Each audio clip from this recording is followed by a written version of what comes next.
Hello दोस्तों, नमस्कार। मैं आपके साथ पुष्पेंद्र यादव स्वागत करता हूं अपने चैनल एकेएस में।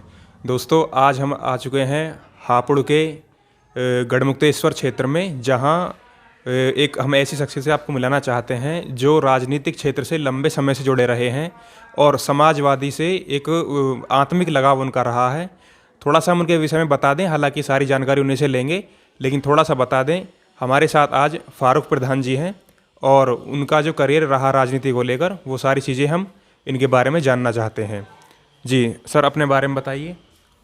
मैं फारूक प्रधान, ग्राम अल्लाह बख्शपुर, समाजवादी पार्टी से। जी, अपनी शिक्षा के बारे में बताएं थोड़ा प्रधान जी। मेरी शिक्षा मैंने इंटर किया है। हाई स्कूल तक मैं पढ़ा हूँ राम मनोहर लोहिया में, गढ़मुक्तेश्वर में। जी और इंटर मैंने किया है प्राइवेट। जी जी। तो आप देख सकते हैं कि एक ज़मीनी स्तर से जुड़े हुए हैं। क्षेत्रीय ही जो विद्यालय था, वहाँ से उन्होंने जो है मैट्रिक पास की है। उसके बाद में परिस्थितियाँ शायद ऐसी रही हों कि संस्थागत स्तर से उन्होंने जो है पढ़ाई की है। और जो सारी तमाम चर्चाएं हैं, मेरे सहयोगी मेरे साथ जुड़ चुके हैं, दीपक, उनसे जानकारी करेंगे। प्रधान जी, हमारे दर्शकों को अपने निजी व्यवसाय के बारे में बताएं। मेरा जो निजी व्यवसाय है वो है खेती। जी मैं खेती करता हूँ। इसके साथ में मैंने काफ़ी दिन तक होटल भी किया है। अपना रोडवेज से अनुबंध था गवर्नमेंट का, वो होटल किया है। इसके अलावा मेरा कोई व्यवसाय नहीं है। जी, जैसा कि आप भावी प्रत्याशी हैं वार्ड नंबर 4 के, जिला पंचायत हापुड़ से, तो आप अपने क्षेत्र के बारे में बताएं हमें, हमारे दर्शकों को थोड़ा। देखिए, क्षेत्र में हमारे आज थोड़ा सा क्षेत्र के लोगों का, खासकर समाजवादी पार्टी के लोगों का मनोबल टूटा है। वो मनोबल इसलिए टूटा है कि गाजियाबाद, नोएडा से आकर लड़ने वाले लोग क्षेत्र में आ जाते हैं, लड़ते हैं, चले जाते हैं। जनता को कोई भी फ़ायदा इनसे होता नहीं, ना क्षेत्र में काम होते हैं। इसके लिए हमारे क्षेत्र की जनता त्रस्त है। अब क्षेत्र ने बिल्कुल मन बना लिया है कि हम किसी तरह से भी बाहरी लोगों को नहीं जिताएंगे, चाहे वो पार्टी से आए या बे पार्टी से आए। क्षेत्र की एक ये आवाज़ है, बाहरी लोगों के खिलाफ एक बिगुल बज चुका है। जी, तो प्रधान जी, अपने जो आपके वार्ड नंबर 4 में जो ग्राम पड़ते हैं उनके बारे में थोड़ा सा हमारे।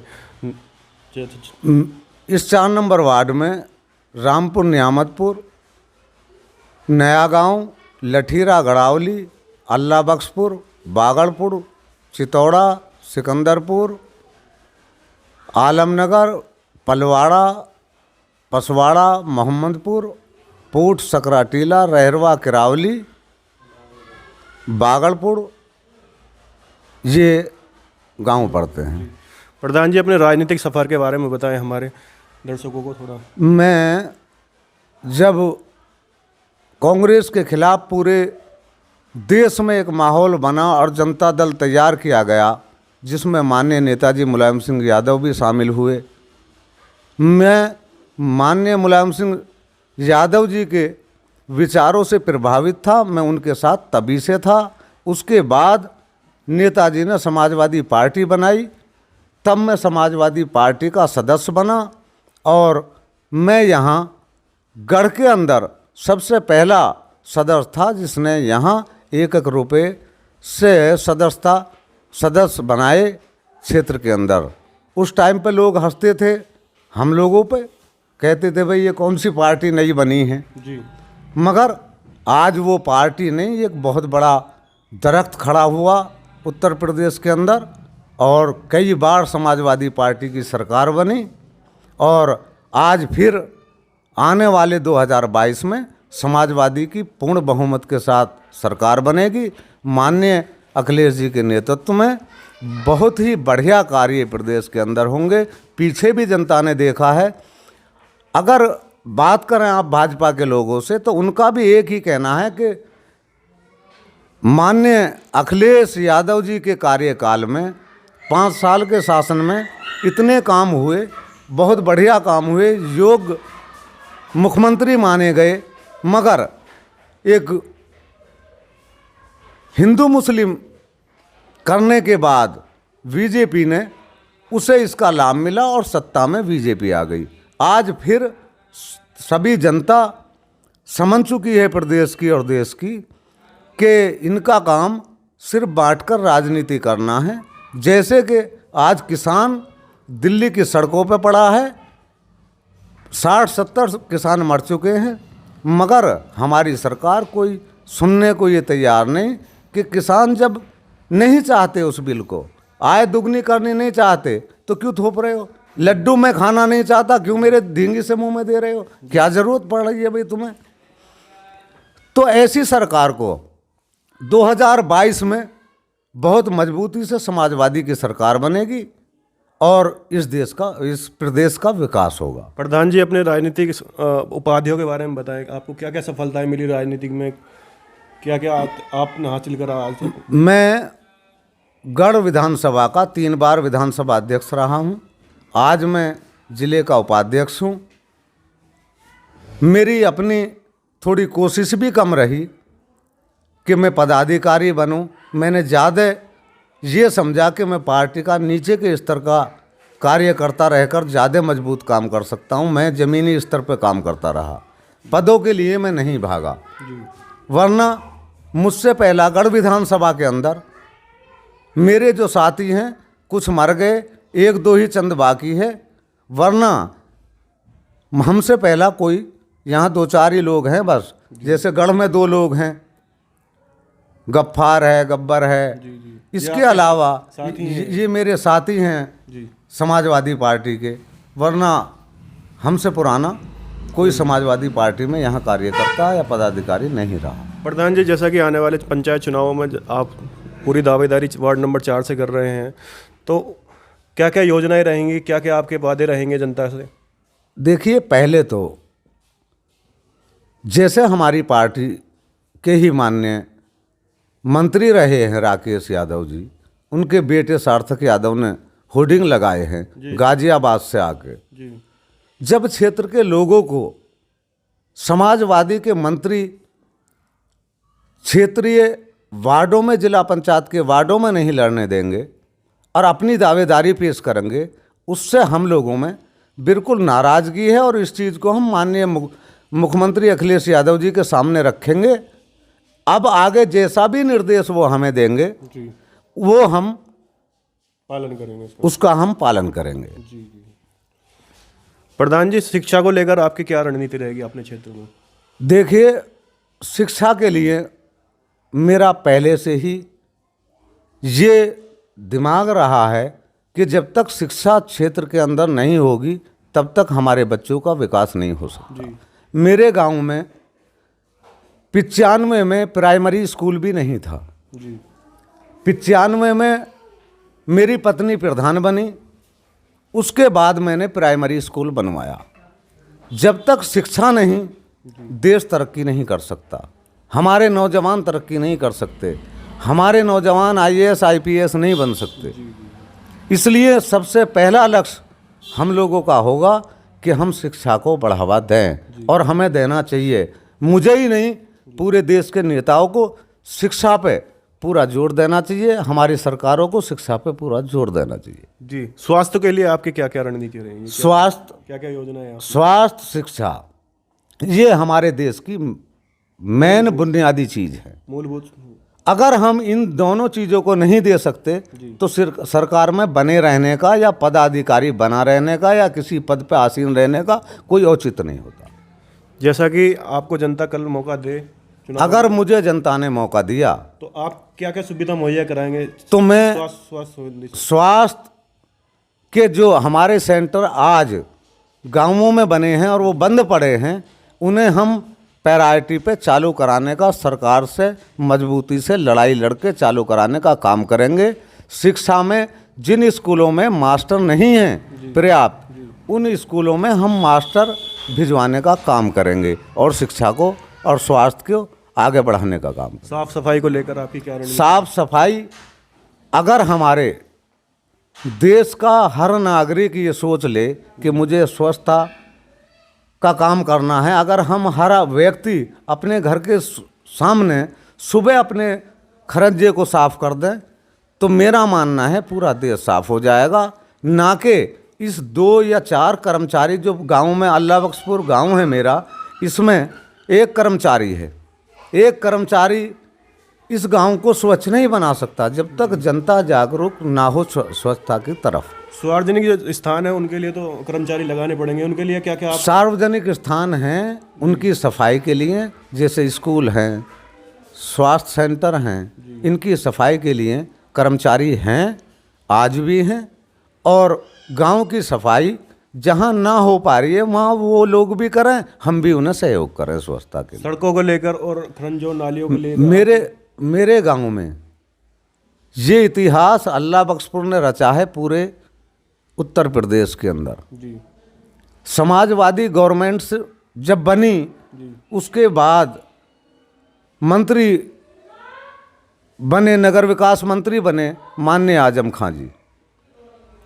मदन चौहान जी को मैंने कही कि राजस्व हमसे भी जाता है जी विकास प्राधिकरण को। जी जब हमारे गांव नगर विकास HPDA के अंडर में आते हैं और राजस्व हमारा जाता है तो क्यों ना ये हमारे गांवों में काम कराएं। माननीय मंत्री मदन चौहान जी ने एक क्वेश्चन लगाया विधानसभा में, उस पर माननीय आजम खां जी ने उत्तर दिया कि जहां जिन गांवों से हम राजस्व ले रहे हैं और वो HPDA के अंडर में आते हैं उन गांवों में काम कराया जाएगा। पहली बार सबसे पहले अल्लाह बख्शपुर के अंदर HPDA से काम हुआ और कम से कम भी नहीं 1.5 करोड़ रुपए का काम ग्राम अल्लाह बख्शपुर के अंदर हुआ। और क्या क्या योजनाएं रहेंगी आपको आपके? देखिए, हमारा सबसे पहले गांव को स्वच्छ जल देना, जी गांव को स्वच्छता के तरफ ले जाना, सफाई रखना, जी शिक्षा और स्वास्थ्य को मजबूती से बढ़ावा देना, उस पर काम करना, ये हमारी मजबूत प्रायोरिटी रहेंगी। और मेरा पूरा गांव आज इंटरलॉकिंग से कंप्लीट हुआ है। अगर कहीं की इंटरलॉकिंग ख़राब हो गई है तो उन इंटरलॉकिंगों को दोबारा उखड़वा कर लगवाने का काम करेंगे। बिल्कुल बिल्कुल। कोविड-19 महामारी के दौरान आपकी क्या भूमिका रही अपने क्षेत्रवासियों के लिए? हम लोगों ने अपने गांव के अंदर पूरा बैरिकेडिंग करा के सबको एक तरह से हर घर को क्वारंटीन करने का काम किया। जी ना कोई बाहर निकला, ना गांव से बाहर गया। और बहुत ही इसके लिए ये प्रयास रखा हम लोगों ने कि कोई भी कोविड से पीड़ित ना हो जाए, जिससे हमारे गांव को बहुत बड़ा नुकसान ना हो जाए। इस पर हमने सभी लोगों ने, पूरे गांव के लोगों ने मिलकर एक ऐसा प्रयास किया कि हमारे गांव में एक भी मरीज आज तक कोविड का नहीं मिला। जी खाद्य सामग्री के लिए भी आपने कोई व्यवस्था करी लोगों के लिए? खाद्य सामग्री, जो लोग, ये गांव हैं, जी गांव में बहुत कम लोग ऐसे हैं कि जिन्हें उस दौरान तंगी हुई, तो उन लोगों को हमने सभी ने मिलकर उनकी मदद की। भाई उनका नाज नहीं है तो एक कट्टा गेहूँ हमारे से ले जा, साग सब्जी नहीं है, हमारे मंडी भी थी, आड़त का काम करते हैं हम, तो वहाँ से मंडी से लोग बाग सब्जी भी उन्हें पहुँचानी। कोई दिक्कत हमारे गांव में नहीं आई किसी तरीके की। और आज भी हमारे यहाँ ऐसा कोई गरीब नहीं है जो भूखा सोता हो। कोरोना वैक्सीन आ चुकी है, जैसे कि केंद्र सरकार का टीकाकरण चल रहा है, उसमें आप अपने गाँव वासियों को कैसे जागरूक कर रहे हैं उसके प्रति? देखिए, ये टीकाकरण का जो मामला है, टीकाकरण जैसे ही हम लोगों के गांव में आएगा तो हम सभी लोगों को इस तरफ प्रेरित करेंगे कि टीका लगवाएं। आपकी पार्टी ने विरोध करा है इसका, अखिलेश जी ने? देखिए, हमारी पार्टी ने विरोध किया है कुछ चीज़ों पर। जी जैसे देश के प्रधानमंत्री, गृह मंत्री, जी क्यों नहीं लगवाया उन्होंने टीका? जी सबसे पहले जिस देश में भी आज तक टीकाकरण शुरू हुआ है, उस देश के प्रधानमंत्री और गृह मंत्री ने सबसे पहले अपने टीका लगवाया। उनका कहना है कि कोरोना वॉरियर्स को पहले हम लगवाएंगे टीका। जो कोरोना में महामारी में जो अग्रिम पंक्ति में खड़े हुए थे उनके देखिए, जैसे कि स्वास्थ्य कर्मचारी, सफाई कर्मचारी। स्वास्थ्य कर्मचारी को टीका बिल्कुल पहले लगना चाहिए, मगर जनता, अपने देश की जनता को विश्वास में लेने के लिए सबसे पहले देश के प्रधानमंत्री और गृह मंत्री को वो टीका लगवाना चाहिए था। अगर टीका उन्होंने नहीं लगवाया है तो जनता के अंदर उससे भ्रम है। भ्रम इसलिए है कि अभी मैं कल न्यूज़ सुन रहा था टीवी पे, मेरे वो जहन से निकल गई, कहीं टीकाकरण हो रहा था, वहाँ 2 लोग बहुत ही गंभीर रूप से बीमार हुए। मैंने भी देखा। वो टीवी पे चल रहा था। तो इससे लोग डरे हुए हैं, इससे सहमे हुए हैं, इसलिए कि अगर ये सही है तो हमारे देश के प्रधानमंत्री और गृह मंत्री ने क्यों नहीं लगवाया। वो जरूरी नहीं है कि मतलब कि वैक्सीन से हुआ हो और किसी चीज़ से उनको हुआ हो। देखिए, वैक्सीन से पहले वो कतई भी बीमार नहीं थे, वो नॉर्मल थे जी। बहुत लोगों को हुआ है जी। कल भी जैसे टीके लगे हैं, बहुत लोगों को दिक्कत आई है। कृषि कानूनों को लेकर आपकी क्या राय है? कृषि कानूनों पे हमारा नहीं, पूरे देश के किसान का एक मत है, पूरे देश का किसान के 100% इस सरकार को ये बिल वापसी लेने चाहिए। अगर देश की सरकार इन बिलों को वापसी नहीं ले रही है तो इससे सरकार को बहुत बड़ा नुकसान होगा, बहुत बड़ा नुकसान। और तब तक ये कृषि बिल वापसी नहीं होंगे, इस देश का किसान दिल्ली की सरहदों से जाएगा नहीं। एक किसान का दूसरे किसान से क्या कहना है? देखिए, एक किसान से दूसरे किसान का एक ही कहना है, जैसे कि आप जैसे किसान हैं। अगर वो किसान दिल्ली के अंदर हैं और वो ठंड और बारिश को झेल रहे हैं तो उनके खाने पीने की जो व्यवस्था है हम किसान गांवों से वहाँ भेज रहे हैं ताकि उन्हें कोई तंगी ना हो। अब सरकार के कुछ ऐसे पत्रकार जैसे अरविंद गोस्वामी जी, वो कह रहे थे कि वहाँ बादाम खा रहे हैं, हम तो अन्न और बादाम पैदा करने वाला या अखरोट पैदा करने वाला ये किसान ही तो है। जी जी जी। किसान जो पैदा करता है वो किसान ही ना खाए तो क्या है? अगर उसे किसान नहीं खाएगा कौन खाएगा, ये बताइए। पहला अधिकार तो किसान का और ही है। अरविंद गोस्वामी के लिए मेरा एक ही संदेश है कि मेरे किसान भाई अगर मेरी बात को सुन रहे हैं और सुने जी, तो अरविंद गोस्वामी को किसान धरने के अंदर आने ना दें, इसका बहिष्कार करें और अगर ये बकवास करे तो इसे जूती मारने का काम करें। ट्रैक्टर रैली में आपकी क्या भूमिका रहेगी? ट्रैक्टर रैली के लिए गांवों से बिल्कुल प्लानिंग तैयार है, ट्रैक्टर लेके सभी लोग जाएंगे। एक बात बताइए, देश के अंदर किसान 80% इस देश की जनसंख्या में किसान हैं जी। अगर हम देश में दिल्ली के अंदर झंडा फहराने जा रहे हैं तो देश के प्रधानमंत्री और गृह मंत्री को खुशी होनी चाहिए, बिल्कुल होनी चाहिए कि हमारे देश का पूर्ण किसान यहाँ आ रहा झंडा फहराने के लिए। गणतंत्र दिवस के मौके पर और अगर ये उसे रोकने का काम करेंगे तो बहुत गलत करेंगे, ये देश के संविधान से खिलवाड़ है। जी। और कुछ कहना चाहेंगे किसान भाइयों के लिए? देखिए, किसान भाइयों के लिए मेरा एक ही संदेश है कि किसान भाई मजबूती से डटे रहो जी। हर किसान तुम्हारे साथ है, जो गांव के अंदर है वो तुम्हारे खाने पीने की व्यवस्था करने के लिए तैयार बैठा है और व्यवस्था करके भेज रहा है। अगर वहाँ रह के चाहे जितने भी किसानों को शहादत देनी हो दे देंगे बड़े खुशी के साथ, मगर मेरे देश के किसान मेरे भाइयों वहाँ से जब तक ये तीनों काले कानून वापसी नहीं होंगे तब तक हटना नहीं है, डटे रहना है। ये मेरा संदेश। आप भी जाएंगे वहाँ पे? बिल्कुल, मैं गया भी हूँ और फिर भी जाऊँगा जी। आप जैसे गए वहाँ पे, आपने क्या क्या देखा, वहाँ क्या क्या कर रहा है वहाँ पे? देखिए, समझाया वहाँ अगर महिलाओं से भी आप मालूम करेंगे कि आप चली जाओ अपने शहर अपने गांव चली जाओ तो वो कहेंगी नहीं जाएंगे, जब तक तीनों कानून वापसी नहीं होंगे तब तक दिल्ली को छोड़ेंगे नहीं। और अगर सरकार ने ये तीनों कानून वापसी नहीं किए तो मैं आपको बता रहा हूँ इस देश का किसान इन्हें दिल्ली के अंदर बंधक बना देगा। जैसे चौधरी टिकैत, उस दिन मैं वहाँ दिल्ली में था, वो कह रहे थे कि गोला लाठी दे देंगे। जी। गोला लाठी ही लग जाएगी। जब ये दिल्ली से बाहर नहीं जाने देंगे किसानी ने, तो एक तरह की इनके गोला लाठी लग गई।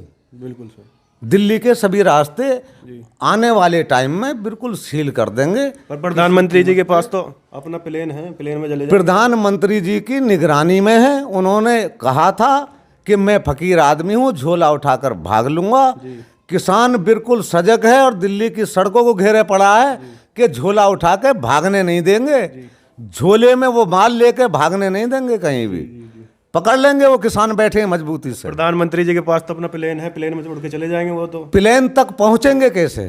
जी एयरपोर्ट तक ही नहीं पहुंचने थे जी। भाई, कोठी से निकल के कैसे पहुंचेंगे? मेरा आखिरी एयरपोर्ट पे है ना प्लेन तो। प्रधान जी, मेरा आखिरी सवाल आपसे, अपने क्षेत्रवासियों के लिए आप क्या कहना चाहेंगे? मतलब कि क्या आप सूचना देना चाहते हैं, क्या विचार रखना चाहते हैं उनके? देखिए, मेरा अपने क्षेत्र की जनता से निवेदन है जी कि जो हमारे अंदर बीजेपी गवर्नमेंट ने हिंदू मुस्लिम की राजनीति पैदा की है, ये खाई पैदा की है। हर गांव में हिंदू मुसलमान हम एक जगह रह रहे हैं। मेरा मानना है कि अगर हिंदू भाई की जान को मुझे पता लगे कि खतरा है जी तो मैं वहाँ लाठी लेके खड़ा हो जाऊँ, भाई पूजा कर तू, तब तक मैं खड़ा हूँ तेरी हिफाजत के लिए। अगर मुसलमान नमाज पढ़ रहा है तो हिंदू भाई वहाँ लाठी लेके खड़ा हो जा, अगर उसकी जान को खतरा है कि नमाज पढ़, मैं तब तक खड़ा हूँ। जो देश में पहले से हम लोगों में प्यार मोहब्बत थी, वही प्यार मोहब्बत रहनी चाहिए और उसी मोहब्बत के साथ हम लोगों को काम करना चाहिए। और अब ये देख लेना चाहिए इस नफरत से हमें क्या मिला। हमें इस नफरत से बहुत बड़ा नुकसान पहुंचा है। मेरे साथ मेरे सहयोगी पुष्पेंद्र यादव जी हैं, मैं उनको आप सवाल कर सकते हैं। जी, तो दर्शकों, आपने भी देखा जो तमाम जानकारी उनसे लगभग ले ली गई हैं, और जो एक उन्होंने बताया कि हिंदू मुस्लिम को बांट करके जो राजनीति बीजेपी कर रही है, राम मंदिर हो, तमाम मुद्दे हों, उस बारे में कि जो आज मुद्दा बन चुका है वो विकास कार्यों को छोड़ करके और धर्म के नाम पर, जाति के नाम पर ये जो इतनी तमाम तरह की जो चीज़ें होती रही हैं, ये कहीं ना कहीं लोकतंत्र के लिए खतरा है। लेकिन ये इस कड़ी में जोड़ना चाहूँगा कि समाजवादी ने इतने विकास कार्य कराए, एक्सप्रेसवे बनाए, तमाम तरह की सड़कें बनाई और सारी चीज़ें हुई, तो आखिर जो समाजवादी कार्यकर्ता हैं या गवर्नमेंट थी, उसके पास कोई ऐसा कुछ अभी बचा है कि जो इस बीजेपी की धर्म की नीति को तोड़ने का कोई कारण अभी कोई स्पष्ट वक्तव्य है आपके पास? देखिए, पहले मैं बता दूं आपको, आप कह रहे थे कि एक्सप्रेसवे बनवाए हैं। किसने बनवाए एक्सप्रेसवे?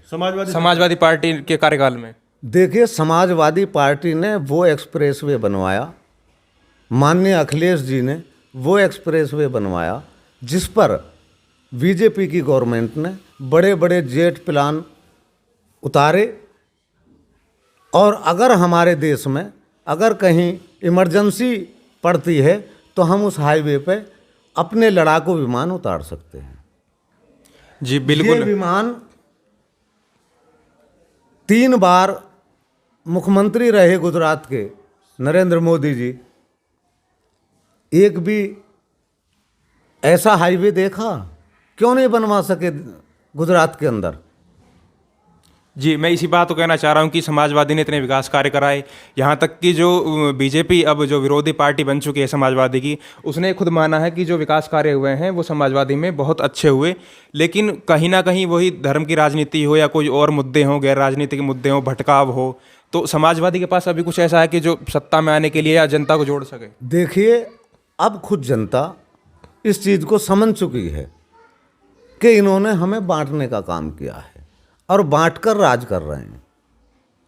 सबसे बड़ी बात है, हिंदू मुस्लिम को बांटकर राम मंदिर और गाय के नाम पर यह सरकार बनी। गाय की दुर्दशा देखिए जंगल के अंदर। अभी मैं फेसबुक पर देख रहा था, एक गाय तालाब के अंदर बढ़ गई, वो फंस गई, उसे निकालने वाला कोई नहीं था। वहाँ फिर गांव के लोगों ने मदद करके उसे निकाला जोहड़ के अंदर से फंसी हुई को। जंगल के अंदर गौशालाओं के अंदर जाकर देखो, मेरे गांव की गौशाला है, जाकर देखो चारा नहीं मिल रहा, जाड़े में हैं, ठंड से मर गई गाय, चारे के बगैर गाय मर रही हैं। ये कौन सा न्याय है भाई? 40 रुपए की 30 रुपए की खुराक पे एक गाय पेट भर के जिंदा रह सकती है? 30 रुपए में कितना चारा आता? तो ये देखिए जनता समझ चुकी है बिल्कुल इनकी राजनीति को, और अब जनता ने समझ लिया। आने वाले 2022 में आपको हम बता रहे हैं, अखिलेश जी के हाथों को जनता मजबूत करेगी और अखिलेश जी की सरकार बनाएगी 2022 के अंदर, और इस प्रदेश के अंदर अच्छा विकास होगा, बढ़िया विकास होगा। हमें आशा है अपने पूर्व मुख्यमंत्री अखिलेश यादव जी से कि इस देश में अगर कहीं, पहली बात तो हमारे पार्टी के मुख्यमंत्री का सबसे बड़ा एक अच्छाई है कि वो जब हम जाते हैं उनसे मिलना, हमसे मालूम करते हैं कि बताइए तुम्हारे क्षेत्र में क्या दिक्कत है। हम उन्हें लिख के देते हैं और वो उनका निराकरण करने का काम करते हैं। आज योगी जी के पास आप जाइए, काम की बात नहीं होगी, बात होगी, देखिए राम मंदिर बनाना बहुत बढ़िया बात है। अब कोई अगर इस तरह मान ले, आपने कोई सहयोग करा इसमें? मैं देखिए रामचंद्र जी मेरे पूर्वज हैं जी। ये बिल्कुल आप गलत फहमी में ना रहें। जैसे धन उगाही का काम चल रहा है, देखिए अभी मेरे गांव में वो लोग नहीं आए हैं चंदा लेने के लिए। जिस दिन आएंगे मैं बिल्कुल सहयोग करूंगा। मैं इसी में सहयोग नहीं, मैं आपको बता देता हूं कि कभी भी मैंने, अगर रामलीला गढ़ में हो या आलमनगर में हो या सिंभावली में हो या ब्रजघाट में हो, मैं बराबर चंदा देता हूं, पर साल चंदा देता हूं। दूसरे एक मैं बताता हूं आपको, मैं राजा वीर विक्रमादित्य का वंशज हूं। मेरे पूर्वज ने ठाकुर से कन्वर्ट मुस्लिम हूँ मैं, जिसे रांगड़ कहा जाता। रांगड़ कोई वो नहीं, रांगड़ तो एक लेखकों ने लिखा था, आज भी मैं देख रहा था व्हाट्सएप पे। रांगड़ कहते थे रण में लड़ने वालों को, यानी जो क्षत्रिय हैं वो आप उसके उनके वंशज हैं। तो नहीं इसी मैं प्रधान जी आप चुनौतियों को कैसे स्वीकार करते हैं? देखिए अगर चुनौती सामने है, उन्हें अगर आप उनसे चुनौतियों से लड़ाई लड़ते हैं, अपनी चुनौतियों का हल करते हैं, तभी तो आप अच्छे इंसान बन सकते हैं। अगर आपके सामने चुनौती नहीं जी, तो आप अच्छे इंसान नहीं बन सकते। युवाओं के लिए आप क्या कहना चाहेंगे? युवा को मेरा मानना है कि हम युवाओं को आगे लाएं। जी, एक वो स्ट्रेंथ हम ना चलें कि चाहे हम बुजुर्ग हो जाएं, चलने फिरने लायक ना रहें, हम ही सर्वे सर्वा रहें, उस चीज़ को हम छोड़ दें। जीवन को किस तरीके से लेते हैं आप? देखिए मेरा मानना है जीवन के लिए कि हम लोग जिस तरह से अपनी जो हमें इनकम है, हम उसी इनकम के हिसाब से अपने जीवन को जिए। जी, हम गांव के रहने वाले हैं। सुबह अगर एक टाइम हम चटनी से खा लें, हरे धनिए की हो या लाल मिर्ची की हो, तो कोई बात नहीं, उसमें हमें सुकून आता है। एक गिलास मट्ठा लिया, चटनी और थोड़ी सी लौनी रख ली, और बहुत बढ़िया खाना है ये। आपके प्रेरणा स्रोत कौन रहे? माननीय मुलायम सिंह यादव। मैं जब मेरी उम्र करीब 12 वर्ष थी, जब से ही मैं माननीय मुलायम सिंह जी की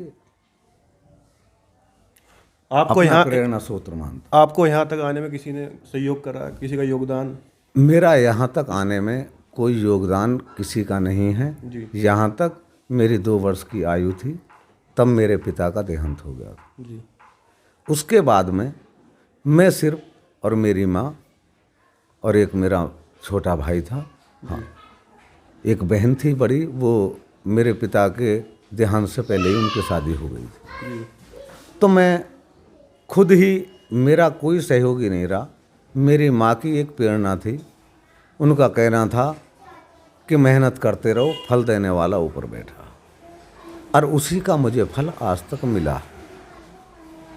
जी हाँ दोस्तों, लेते हैं आपसे। तो दोस्तों अभी आपने देखा हमारे साथ फारूक प्रधान जी थे ग्राम अल्लाहपुर से, और समाजवादी से बहुत लंबे समय से जुड़े रहे। उनकी संभावना या भी राजनीतिक क्षेत्र में है और एक उत्साह है कार्य लगातार करने का। तो दोस्तों, तो मैं धन्यवाद करता हूँ आप सभी का और आपसे अलविदा लेता हूँ।